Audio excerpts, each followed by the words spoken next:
Lo prometido es deuda. Ya estamos aquí con nuestro Abra Palabra, con Michel Suñén, escritor. ¿Qué tal, Michel? ¿Cómo estás? Buenos días. Buenos días, hoy con muchas ganas de fabular y de contar cositas. A, Pues pro- a propósito, no sé si conoces la fábula del escorpión y la rana. es una de mis preferidas. Pues os la voy a contar rápidamente en versión reducida, porque hoy vamos a hablar de fábulas y de parábolas, y qué mejor que un botón de muestra un ejemplo. Esto es un bosque pantanoso que se está quemando, y entonces al borde de un estanque hay una ranita que está dispuesta ya a lanzarse al agua para, nunca mejor dicho, huir de la quema. Y entonces se le acerca un escorpión a relativa distancia todavía, porque le da mucho miedo, y dice: oye, rana, por favor, ¿me puedes ayudar? Yo me voy a morir aquí quemado, pero si me subes en tu lomo y me atraviesas el estanque, ambos nos salvaremos. Y la rana se le queda mirando y dice: pero claro, tú eres un escorpión y los escorpiones picáis y a mí me da mucho miedo. Hombre, ¿cómo voy a hacer eso? Si yo me subo a tu lomo y tú me estás salvando y yo te pico, moriremos los dos, no tiene sentido. La rana lo empezó a pensar y dijo: es verdad, tienes razón, además era una buena rana. Súbete a mi lomo, que nos salvamos juntos. Y así lo hicieron, empezó a nadar con sus ancas expansosas y tal. Y en este momento, a mitad, ¡plac!, nota el picotazo del escorpión, el aguijón, que le empieza a inocular su veneno. Y la rana, sorprendida, se vuelve: pero escorpión, ¿qué estás haciendo? Nos vamos a morir los dos. Y el escorpión le dice: es verdad, ya lo siento, pero soy un escorpión y es mi carácter. Moraleja: desconfía de los escorpiones, es decir, de la mala gente, y no te fíes porque siempre acaban dañando. Esto es una fábula sencilla, muy conocida, seguro que con diferentes variantes la habéis escuchado alguna vez, pero que tiene múltiples aplicaciones. Se puede aplicar en el ámbito académico, se puede aplicar pues al hablar de psicopatía, al hablar de simplemente de enseñanza de valores humanos, en cualquier ámbito a nivel comercial. No te fíes de aquellos de los que no te debes fiar. Una fábula, vamos a hablar de ello. Vamos a hablar de fábulas, de parábolas. Yo por cerrar el tema del escorpión y la rana, sería, tú lo has dicho, el escorpión, gente mala, gente tóxica, igual que ¿Correcto? se dice ahora, gente, Michel, manipuladora, porque al final te están manipulando, ¿no? Y luego por mi naturaleza te haré daño, ¿no? Y la rana, no sé si sería esa buena gente que a veces peca Sí, de ingenuidad, gente amable, eso, que confiada, confía. buena gente, tú lo has dicho, que se fía de todo el mundo y que piensa que todo el mundo es bueno porque él o ella lo es, ¿no? A la hora de interpretar la moraleja le podríamos dar una vuelta, porque hemos dicho no te fíes, ¿no? También podríamos enfocarla de otra manera y decir: ojo, porque hay mucha gente que se justifica sus acciones en que yo soy así y ya no puedo cambiar. No, Eso no, es. tú no puedes, sino que debes cambiar. Si eres como eres, con tu estilo personal, con tus valores, con tu enfoque, pero tienes la posibilidad siempre de mejorar, y sería otro mensaje, otra moraleja, que con la misma historia le daría un giro y nos permitiría utilizarla en un contexto diferente. Bueno, esto nos da pie para hablar de fábulas y parábolas, a veces dedicadas a los niños, ¿verdad? De hecho, el público por excelencia de las fábulas y en menor medida de las parábolas son los niños. Hay muchos autores que seguro que conocéis, pues seguro que suena La cigarra y la hormiga de Samaniego, o de Esopo La lechera, La tortuga y la liebre, El pastorcito y el lobo, el pastor mentiroso La gallina de los huevos de oro, o incluso, bueno, parábolas, evidentemente Jesucristo es por excelencia el que todos conocemos. Hay algunas que da igual tu crédito religioso, pero conoces la fábula de el buen samaritano, de la parábola del buen samaritano, el hijo pródigo, etcétera, etcétera, ¿no? Tú lo has dicho, ¿para qué se usan? Son ficciones alegóricas que se dedican sobre todo al ámbito de la enseñanza. A través de, en ellas, los personajes, los protagonistas, no suelen ser seres humanos, ahora hablaremos de las parábolas, pero personifican rasgos humanos o vicios o virtudes, suelen ser seres irracionales. Tiene una extensión corta, tanto la fábula como la parábola, y tiene un consejo moral final, que es el que resume esa enseñanza que estamos transmitiendo. Se dirige a los niños, les encanta, pero es que todos somos niños hinchados de tiempo.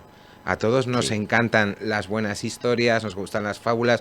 ¿Por qué Pixar, por ejemplo, cada vez hace más películas familiares y no infantil? O sea, son para niños, pero los padres, los tíos, los abuelos la disfrutamos tanto como ellos. Incluso hay mensajes que solo van para los adultos. Y es bueno que tengamos la esencia de niños, los adultos. Es que yo todavía estoy convencido que todos a veces nos olvidamos de jugar al Scalestrid, pero cuando alguien quién lo monta, nuestro sobrino, no sé qué, pues se te Nos va la apuntamos mano enseguida. a darle al botoncito Sí. y a ver qué tal manejas el bólido, ¿no? En consecuencia, hay que considerar que las fábulas van muy bien para el público infantil, pero no solo es un subgénero oratorio que vayamos a utilizar para los niños. Luego hablaremos de cómo funcionan muy bien en otros ámbitos.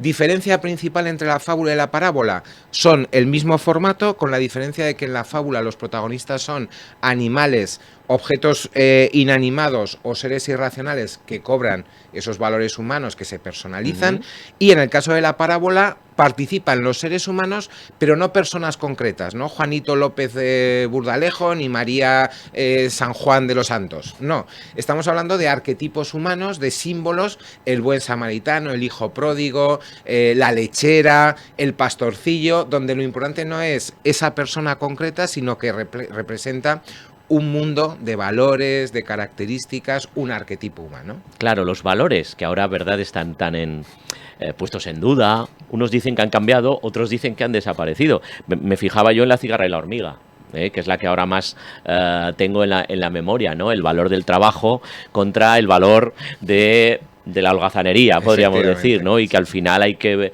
efectivamente, a veces hay una dualidad también en estas fábulas entre el bien y el mal. Claro, normalmente al tener un enfoque didáctico, claro. Normalmente se muestra una conducta equivocada y una positiva, o un problema y una forma de solucionarlo, o una manera de comportarte para evitar que se produzcan problemas. Entonces, realmente el bien por sí mismo es atractivo, pero si no lo contrapesas con el mal o con lo incorrecto, no tienes esa capacidad de aprender en mayor medida, ¿no?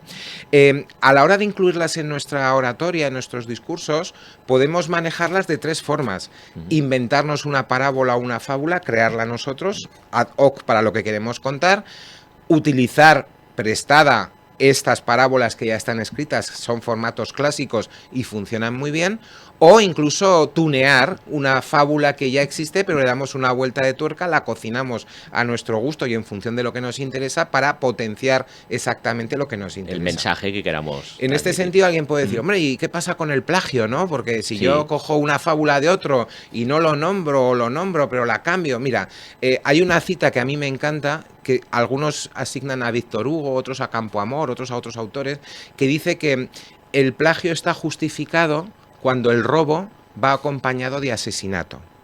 Es decir, nos quedamos la idea, pero la matamos porque creamos una nueva. Porque creamos una nueva, ¿no? Hacemos algo, evidentemente, luego ya el buen hacer de cada comunicador, pues evidentemente, pues oye, pues es una fábula inspirada en la de tal, o he tomado como referencia, eso es labor, porque si no, no habría creadores. Yo como escritor sé que si nadie valora tu obra, pues al final pues todos copiamos, y más ahora con la inteligencia artificial, que eso ya es el acabose, ¿no? Pero tener en cuenta esta idea: esas ideas están ahí a disposición de todo el mundo si las sabemos aprovechar, y las aprovechamos al máximo cuando le damos esa vuelta de tuerca, que no solo copiamos o robamos, sino lo que hacemos es cometer un asesinato porque creamos algo nuevo. Creamos algo nuevo, ¿no? Reducimos a cenizas lo antiguo y creamos algo nuevo. Y a partir de ahí resurge lo nuevo. Los personajes. Los personajes, lo acabamos de esbozar, simbolizan vicios y virtudes humanos, independientemente de que sean animales, cosas, fenómenos atmosféricos o, como hemos dicho, arquetipos de personas, y tienen que estar muy bien seleccionados, con astucia.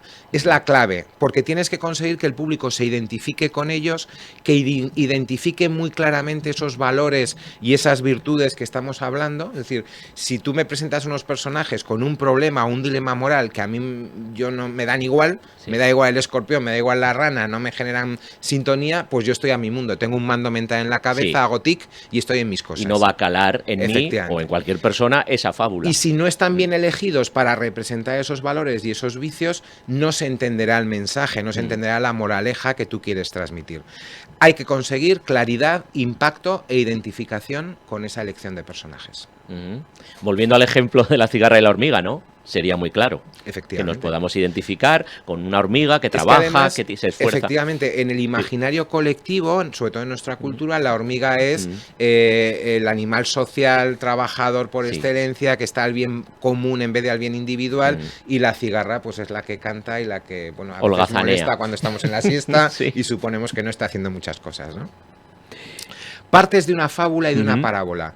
Tres muy importantes. La acción es el meollo, ¿no? Donde pasan las cosas, la trama. Tiene que tener un estilo fácil, ser entendible para todo el mundo, fluido, natural, verosímil, tiene que ser creíble. Si tú eliges a un símbolo y lo que hace ese animal o ese objeto, tiene que ser coherente con lo que tú estás planteando, pero no te puedes sacar de la chistera un final que te mola. Dice, bueno, resulta que ha estado holgazaneando y de repente se vuelve súper trabajadora, hombre. No es creíble ni es consecuente con ese personaje. ¿No? Y tiene un puntito ingenuo. ¿Por qué? Porque ahora veremos para qué sirve y esa ingenuidad nos ayuda mucho a conseguir nuestro propósito persuasivo.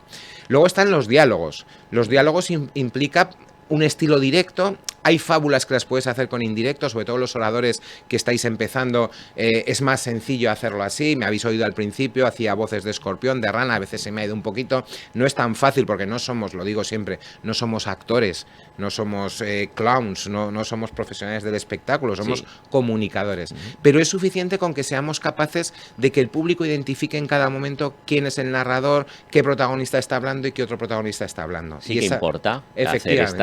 Lo haces mucho más cercano. ¿no?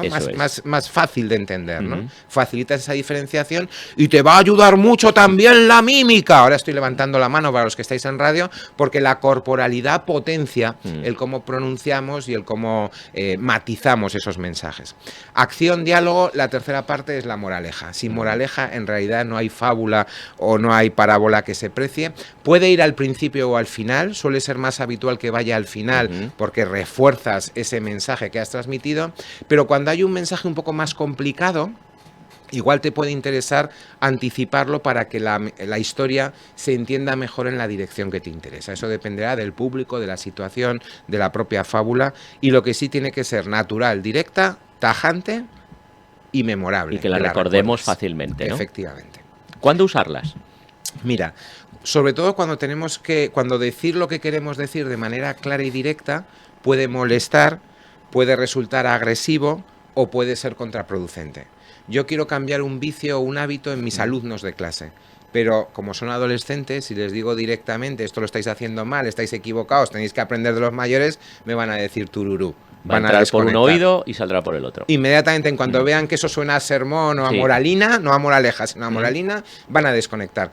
Hay una fábula donde cuentas unos personajes y reflejas ese comportamiento inadecuado que ellos están asumiendo y que tú quieres corregir, y hay unas consecuencias negativas o unas positivas de hacerlo de otra manera, les resulta mucho más asumible y decir, hombre, pues es verdad, pues fíjate, y si yo soy un poco escorpión, y si resulta que estoy picando a quien me está ayudando y nos estamos ahogando juntos, pues es una forma de conseguir que de manera identificándose y de manera más interna, cada uno llegue a la conclusión que tú no les impones, sino que de alguna forma les sugieres.